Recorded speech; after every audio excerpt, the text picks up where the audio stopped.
that deep dives into the biggest stories that are shaping our markets, economies, and geopolitics. Our top story tonight shines a spotlight on two superheroes from the United States, both fighting for supremacy. You have the world's richest man on one side and the world's most powerful man at the other end. President Donald Trump's signature Big Beautiful Bill has sparked a dramatic fallout with one of his closest allies, billionaire Elon Musk. The clash unfolded publicly late last night when both men exchanged barbs on their respective social media platforms, Trump on Truth Social and Elon on X. As tensions peaked, reports say that Trump once again made a remark calling Musk the man who has lost his mind. But despite rumors of a phone call to defuse the situation, there are no plans for the two to speak today, according to reports. Now, it all began during an Oval Office meeting with German Chancellor Friedrich Merz, when Trump told reporters that he was very disappointed in Elon. Musk quickly hit back on X, denying Trump's claims and asserted that Trump would have lost the election without his support. The feud then escalated rapidly. Trump threatened to pull government subsidies and contracts tied to Musk, and that prompted Musk to fire back once again with explosive allegations claiming that Trump administration withheld Jeffrey Epstein-related files because they implicated the president. We're yet to see anything concrete on that, but that was a charge leveled by Elon. And there is no sign of a truce just yet. The big question is, where is this bitter feud headed? What are the agendas and the hidden motives involved? Let's explore some of those tonight with a special guest who's joining us live, Mr. Vibhuti Jha, who's an ex-Republican candidate from the New York Assembly. Thank you very much, Mr. Jha, for joining us here on ET Now. Thank you, Sumita ji, for having me here. Delighted to be with you for the first time. Yes, the pleasure is ours as well. But, coming back to the show and our top story, well, all of us knew that this was coming. But in your estimation, has this come in before the expected timeline? And what more importantly, what's really triggered this in your opinion? And why is Elon Musk actually acting like a victim? Is he doing this to leverage political influence to protect his business interests? Your statement is itself an explanation, all of it, as you said very correctly. What is important here is to remember that United States economy is in trouble. The whole world recognizes it. Only the blind people are not willing to accept that fact. I coined the phrase that United States suffers from an acute case of financial obesity because the deficits at $36.3 trillion is unmanageable. And with the dollar decline happening and dollar in uncertainty, you are looking at global powers, looking at alternate means for trade and commerce settlements. And technology has succeeded in enabling those possibilities. So what was Trump trying to do was cut down on expenses. I also say that because of this financial obesity, United States needs to go on an extreme fat loss program. Because unless and until you do that, the tightening of belt will not happen. So, remember one thing. Trump also was a Democrat. Elon Musk was also a Democrat. But they were all sick and tired of the burgeoning deficit that is going on in the US economy. And both wanted to cut on expenses. Remember, prior to all of it, it was Vivek Ramaswamy who in his presidential bid had talked about reducing government deficit, government waste, and what was going on, the pork barrel projects, as they used to call it. Vivek was the first one to, go on a campaign on that agenda itself. And he also had given the ways to do it. Somehow Vivek fell off the track. He went for the governorship, and Elon Musk jumped into the entire process, technology-driven. So now that DOGE, Department of Government Efficiency, was established to cut government waste. And in America, one has to remember that more than 90% of the economy is in private sector.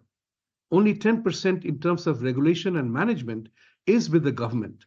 But as the socialist agenda, as the woke agenda of the Democratic Party was going on rampantly to create a society of entitlements, the budget deficit was growing, without control. It's like India's deficit budgeting. You can't do deficit budgeting all the time unless you have sources of revenue to overcome that. Now, dollar enjoys the fiat currency, status in the world, a currency of reserve. This also is being shaken up for all the reasons that I mentioned, and also because the indiscriminate sanctions and asset seizure that United States had been doing to tame the enemies. And as a result of which, that people began to look at alternate places, who wants to wake up in the morning and find out that United States has seized their assets. It completely disrupts the process. So to keeping that into account, Trump was trying to cut the deficits as much as possible. And that was only possible by an outside agency looking at it from a very acute angle. That's where Elon Musk came in. Both of them are successful businessmen. One is, as you rightly said, the richest man in the world. The other one is the most powerful man in the world. And they thought that they can cut the inefficiency in the system. But, governments operate in a very different way. The government doesn't operate as a corporation of Trump Inc. or a Tesla Inc. or variety, because those two places, these two gentlemen can have their own cultural impact about what they want. But in democracy, you do not have that liberty to do that. And that's where the efforts were failing and efforts were being stymied because significant amount of vested interests had crept in. And then the rest of the game is very, very clear. So they fell apart on that because in this big, beautiful budget that Trump calls it, there is a possibility that deficits may go up to $39.3 trillion. And that is undermining efficiency that we had talked about. Right, sir. Right. So that's undermining efficiencies. And of course, sir, but these are some of the claims that Donald Trump had made while he was campaigning. So it's not like all of this was hidden from Elon Musk. He did know his, political ambitions and what he's going to do once he comes to power. But do you anticipate or do you think that Musk could eventually try to run for office himself, and he perhaps has those ambitions, those personal ambitions as well? Well, he made a statement actually just today that he is trying to launch a third party where 80% of the people who do not belong to the extremes of Republican and Democrat strategies, they can come together to forge an alliance that this must stop. The excesses of economic, hangover must stop altogether. So he has a political ambition. Whether he will succeed or not, both of them have to remember one thing, that government in democracies are meant not as a tools of efficiency. As a very venerable American told me once, that democracy is designed to be an inefficient governance, because of the fact that the executive, legislature, and judiciary, they all work in tandem as a check and balances on each other's activities. As an Indian, you know how Supreme Court indulges in checks and balances on the government's actions. Likewise, Trump is facing immense amount of judicial scrutiny and the lawsuits that goes on. The president, the executive, is not authorized to do whatever he wants. There are checks and balances. So democracy was developed as an antithesis of dictatorships and one-man rule or monarchy, where it was public, where people were always suffering. So people's movement resulted in democracy, which is not the most efficient tool of governance or economic management. It's a political tool. And the moment you begin to operate on efficiency factors, democracy does not allow that. And so therefore, I had suggested way back that DOGE needs to be renamed instead of efficiency as effectiveness, Department of Government Effectiveness. That probably would have worked much better than efficiency, because we are living in an era in which effectiveness matters more because of technology than efficiency, which is on the assembly line production technology. Thank you. Right, sir. But it remains to be seen how much of those Doge cuts will eventually end up benefiting the government and, of course, the taxpayer. But you know, when we talk about Elon Musk's political ambitions, what do you think is Elon Musk's brand of politics here? And will it end up threatening Trump's dominance in the Republican ecosystem, as he's stating that there needs to be a third political party to cater to the people in the middle, those who do not align with Democrats and those who do not align with Republicans either? Yes, that is. See, remember one thing. You know, when I was working with a think tank, and I'm still with them, we do an analysis of impact and implication of social, technology, economics, and politics on one another. They all impact each other. Under these STEP, you can categorize various other elements in that same bracket. But what is important to figure out how each one of these elements happening impacts other groups of people. So look at technology for that matter. 10 years ago, you and I won't be talking like this. 40 years ago, when I came to America, we used to pay $3.50 per minute a call to India. Today, we do video, digital, free for no time restriction. This is the way the tectonic shift in technology has impacted the way we communicate, the messaging. Everything that happens has changed dramatically. Likewise, you do not need to go to a school or a college to know things. You do not need to go to a pandit or a mullah or a church pastor to know what religious doctrines are. You can Google and find out. You have enough information available. So as a result of which, what is happening is right now, the political ambitions, if you want to effect a change, you have to be in political power, because that's where it all begins from. The politicians lay down the leadership for change and transformation. This is what is important. Today, for example, we know that the liberal left orientation is capturing the imagination of America. Totally never heard of that a capitalist society, a freedom-driven society will have these kind of restrictions imposed for anything that you do. So, you know, it is very easy for politicians to promise to give, as I love to say that.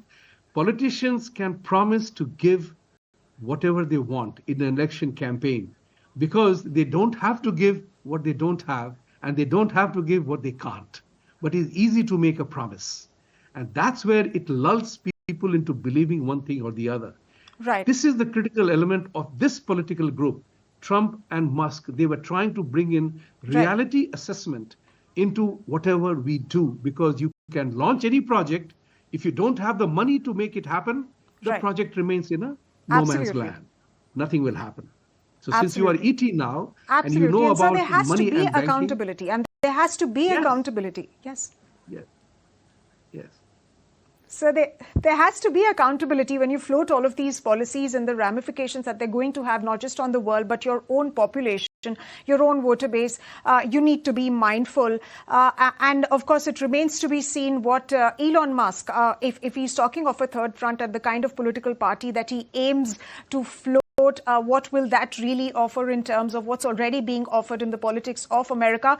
But when we come back and look at this bitter feud, this bitter spat that played out last night, do you think, was it Elon Musk who was used by the president, or do you anticipate it to be the other way around? Because Donald Trump is claiming that Elon Musk wants subsidies for his EV business. Musk claims that Donald Trump would not have come to power had it not been for his support. So who was used by whom? Let's put it this way. I mean, realistically speaking, Trump did not win his election in 2016 because of Musk. Let's be very clear. And despite pumping all the money in Wisconsin, Elon Musk did not succeed. But he was a heavy contributor. But remember another part. You know, Kamala Harris had much more money than Trump, but money did not win her the election. It is the messaging that wins you the election. And that's what is important. So Trump, Musk can say, who used whom? In politics, that's why it is called politics always makes a strange bedfellows. So you find commonality of purpose and you begin to collaborate on that. They collaborated on economy, cutting waste and lowering taxes to improve productivity in the economy. Now, beyond that, there is always a political element that you will not agree upon. It will not happen. It doesn't happen. Not all people agree all the time on political elements. Now, who used whom? Musk is a global name now. he also has had significant, he's a very talented man, amazing entrepreneur, great, CEO, and he has done incredible things. It's a pity, actually, for America and the rest of the world, that these two people are, instead of collaborating and finding common grounds to do things, have come to loggerheads. You know what is the impact of that? The impact of that is people will find it difficult to trust any one of them. And the trust in the system and process. Democracy and business operates on trust. Because I said so, because you said so, because words are more important than anything else. In this process, what has happened? The trust element is the biggest victim. Not only that, friendship as a value is also affected. Now, friends in need are no friends of mine, right? So goes the saying. So today you are looking at a scenario, friendship, trust, values are all out of the window. It's me, myself, and my own. You know, I had the privilege of sharing the platform in India once with General Malik, who won the war, the Kargil war. And he said in that he was talking about the military leadership, and I was talking about the civilian leadership.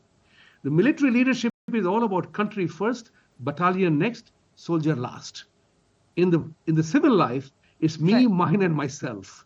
Correct. So this is a major conflict that you have in leadership in this arena, that they are both driven by, and everybody, it's not these two people alone, but every single element of politics, people operate on very selfish considerations. And that's what is you are looking at full play. Absolutely. Not everybody, I applaud Mr. Modi from that point of view, that he is the only statesman in the world right now. And, leadership is the biggest victim of this entire scenario. And not just leadership, sir, it's also the trust of the common people who thought that these two individuals will be collaborating further, and they had a commonality as far as their purpose is concerned. But this feud seems like they have their own personal ambitions as well. The Speaker Johnson has also stated that Musk's attacks on Trump's are not really helpful. But let me come to one specific aspect of, the kind of allegations that have been hurled from both the sides. Well, the NYT publisher reported alleged that Musk's time in the White House was marked by uncontrolled drug use and family drama, and that resulted in his erratic behavior, insulting cabinet members and gesturing like a Nazi. Do you think that could have been the possible reason why Trump allegedly, according to the claim that he's made on Truth Social, that was the reason why Trump asked him to leave the White House? Or did he know more than he should have? Look, this is again, we are now venturing into a speculative conversation. Now, New York Times is notorious for narrating stories based on unconfirmed sources or sources that you cannot verify. So those are elements I will not go into. But what I do know one thing for sure, both these gentlemen are very, very strong-minded people. They are not successful because they are weak. They ran their enterprises as per their belief, their values, and their work ethics. Governments do not operate in that fashion, because that's where you have to take people into account, because you are responsible for those 70 million people who voted for Trump and those people who are fond of Musk for his innovation and entrepreneurship. Both of them have significant advantages, but these two gentlemen are remarkably super alpha personalities. So it's my way or highway kind of a thing. You don't agree with me, you're fired. You have heard about that.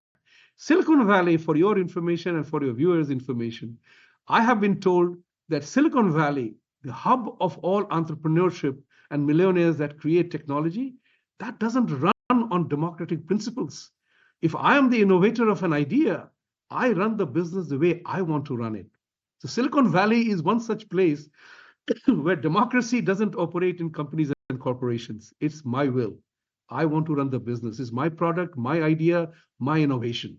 So in these people's minds, if they thought that they can run the government according to their will and their diktat, sorry, it won't work. Because there is always a check and balance through judiciary and legislature on the executive and vice versa. Right. So these are alpha males. They have got into conflicts. And I'll tell you one thing very interesting about these people. These people can come to terms tomorrow. America is a country where you go at loggerheads with each other, and next day you sit in the bar and have a beer, and they talk about the fact, oh, what the hell did we do there, right? So mending fences is part of the political process, and I won't be shocked that if Trump and and Musk get together and they say, okay, we screwed up in the public domain, let's fix it. So be prepared for that as well, because politics does make strange bedfellows. Yes, sir, very rightly stated. But how soon could that happen, and what could be the possible triggers for that? The one thing very important in this matter, very good question, when can it happen? I would put it this way: sooner the wisdom prevails, the better, because you can't operate a country that is suffering for a variety of reasons, from university becoming a communist and Islamist hub to economy going through a spin of its own, and the international arena the way it is. We are living in a very interconnected world. I remember when 1987, when I was in American Express Bank office in Delhi, the 1987 crash, we didn't even feel the pinch of it. But today, anything happens anywhere has an immediate impact on the market. So we have to be remembering of this particular, acknowledging this particular fact, that we are in a remarkably interconnected world, and even operations, just like Operation Sindoor, can affect the global ramifications. Right, sir. Likewise, Ukraine and Russia can affect global scenarios, and the markets can move in a matter of just a conjecture. So these people are aware of that. And I would suspect that unless and until it was a deliberate play to wean attention from everything else, these two people are very clever people. They are not, as a Fidelity CEO once told a group of us advisors, the politicians are not stupid. Right, sir. Yes, they do occasionally act stupid for a particular purpose. So I suspect they would begin to come down to this fact. वो हिंदी का शब्द है ना, दिल की भड़ास निकल गई. Now they will probably come down to senses and come to realize that, hey, our mission is the same. Right, sir. No one better than you to sort of get into the minds of these individuals. But, sir, I'd request you to hold on to that thought. We have lots more to talk about. But let's take a look at this special package that our very able production team has done. Let's take a look at that, and then we'll get back to this discussion. What happens when the world's richest man feuds with the world's most powerful leader? It's a script never seen before, but is now available for free worldwide. The clash of the titans started with Musk's version of Kill the Bill. What Musk set out to kill was President Trump's dream, the Big Beautiful Bill, a sweeping tax and spending bill aimed at reshaping the federal agenda. Elon Musk was disgusted as the bill would further increase America's debt. The feud turned to a full-blown war as Trump was in Oval Office with German Chancellor Friedrich Merz. Trump expressed disappointment in Musk, saying he knew the bill better than almost anybody, but turned against it after leaving his advisory role. Musk fired back on X, denying he had seen the bill. Musk also claimed that his support and wallet ensured Trump's election victory. The bromance was over. From Trump's "I have helped Elon a lot" to Musk's election claim, both the men accused each other of ingratitude. Things turned even more personal when Trump suggested Musk suffered from Trump derangement syndrome and threatened to cancel SpaceX government contracts. Musk retaliated, hinting at decommissioning SpaceX Dragon spacecraft critical to NASA's operations, before quickly backtracking after social media voices called for peace. Musk may not win a fight against Trump's administration, but he could exact a high political and personal cost, and Trump knows it. Trump now says that Musk has lost his mind, and MAGA supporters as well as Democrats are watching from the sidelines. But the thrillers is far from over.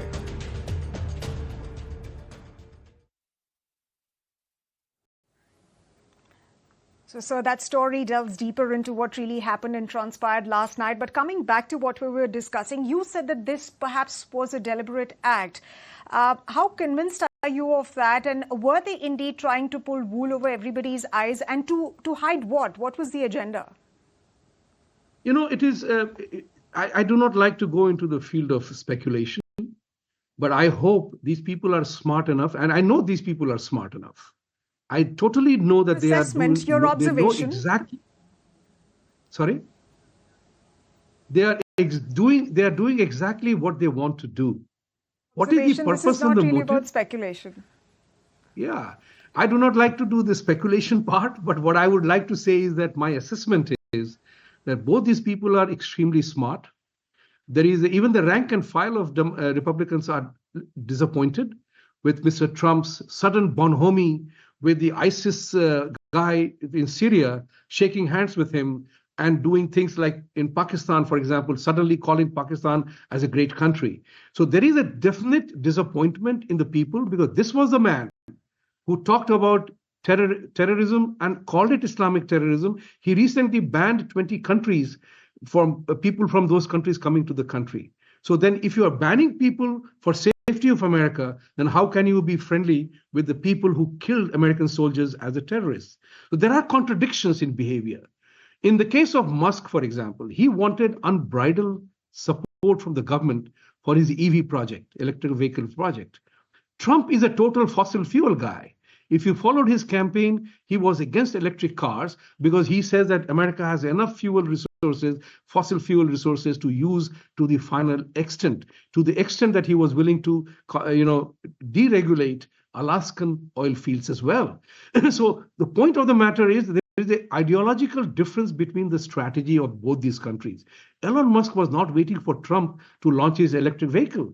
The alternate energy tools like solar and wind and everything else has been in conversation for a very long time. And Elon Musk got onto the electric vehicle as a transportation tool, setting up in California, because California sets the standards for fuel efficiency and many technological innovations, because that part of the world sets the standard for this. So you are looking at Trump not letting him have the tax benefits or the government incentives for the EV vehicles.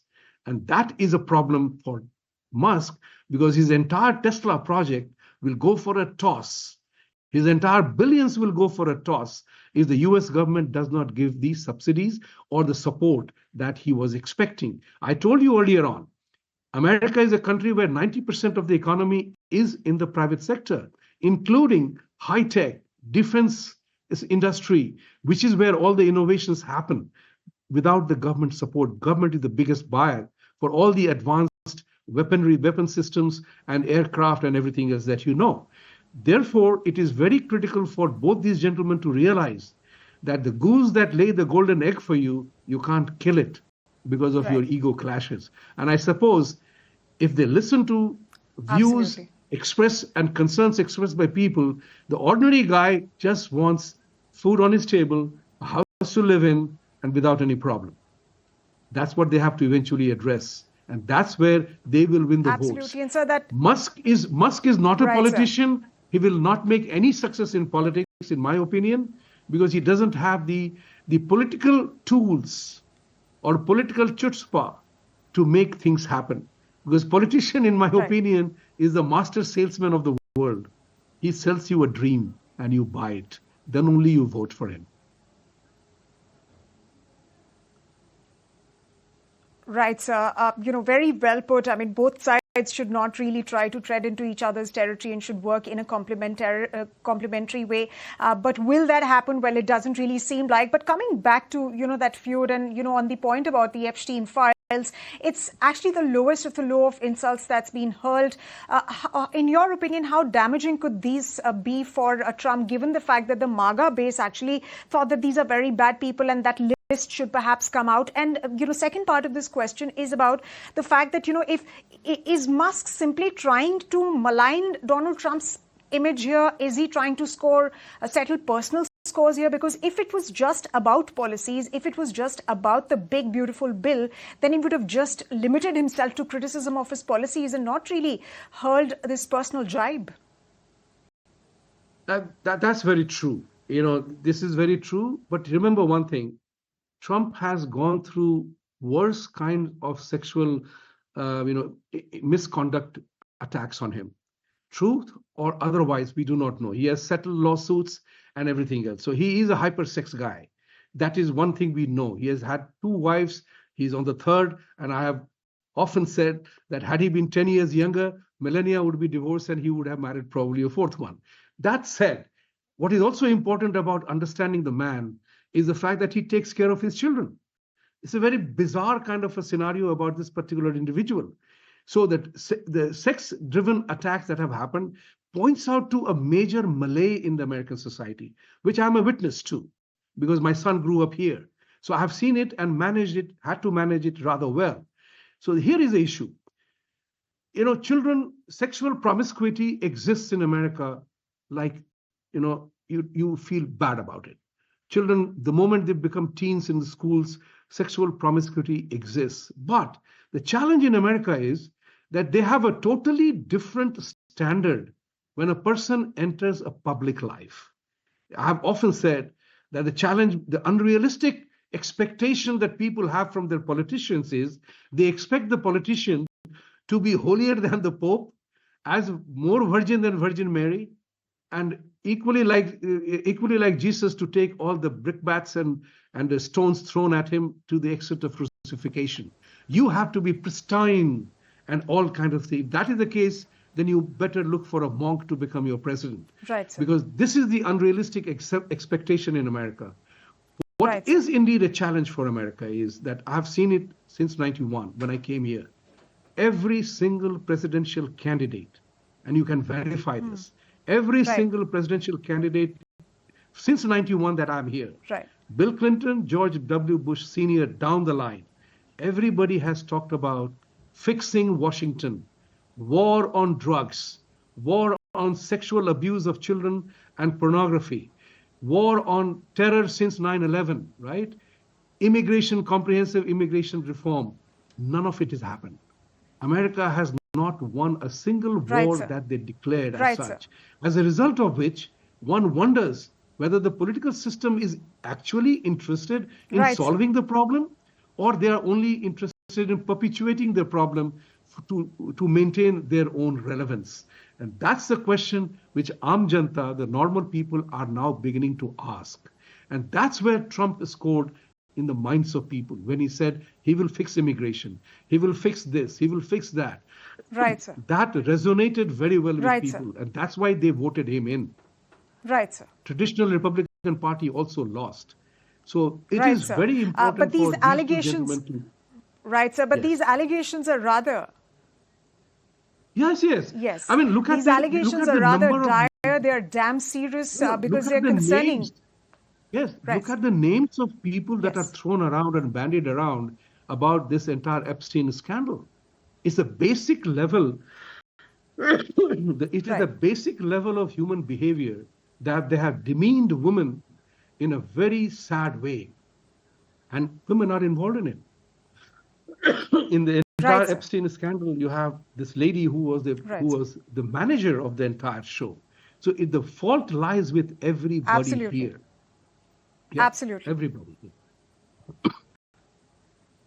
Right, so the fault lies with everyone, but this is definitely going to have severe ramifications, at least, with respect to Donald Trump's image, given the fact that he stood up against those very people. And now these allegations show that he was very well part of that entire plan. So thank you very much once again for taking the time out and speaking with us right here on ET Now. We absolutely loved having that conversation with you, and we do hope to have you soon again on the channel. Thank you very much. I'm delighted that you enjoyed the show, and I'm delighted to be with you. Thank you very much. Right, sir. So, ladies and gentlemen, the big question now is how soon will the two sides end up having a conversation with each other? How soon will they be ready to put aside their egos for the larger good, for the common purpose that they came together for. That remains to be seen. But on that note, let's take a look at how the trade on Wall Street is shaping up. Well, US stocks are rallying after the latest non-farm payrolls data has come in stronger than expected.